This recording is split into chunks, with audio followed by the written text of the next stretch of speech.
மணிகண்டன் ஒருமுறை நல்லவர்களையோ மேதைகளையோ அறிஞர்களையோ சாதனையாளர்களையோ சந்தித்து விட்டால் மீண்டும் அவர்களோடு நெருங்கி பழகி அவர்களிடம் நிறைய விஷயங்களை கற்றுக்கொண்டு வந்தான்.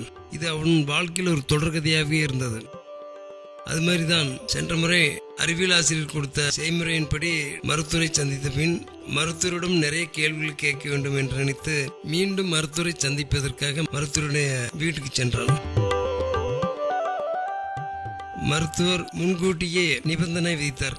தம்பி மணிகண்டா, போன முறை கேட்ட மாதிரி எடக்கு மடக்கான கேள்வியெல்லாம் கேட்கக்கூடாது.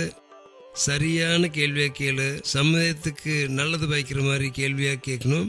நீ கேட்கக்கூடிய கேள்வி வாத்தியாரங்களே பதில் சொல்ல முடியாத கேள்வியெல்லாம் நீ கேட்குற. அது கொஞ்சம் தவிர்த்துட்டு நல்ல கேள்வியை கேளு தம்பி, நான் இன்னைக்கு பதில் சொல்றேன் என்று மருத்துவர் நிபந்தனை விதித்தார்.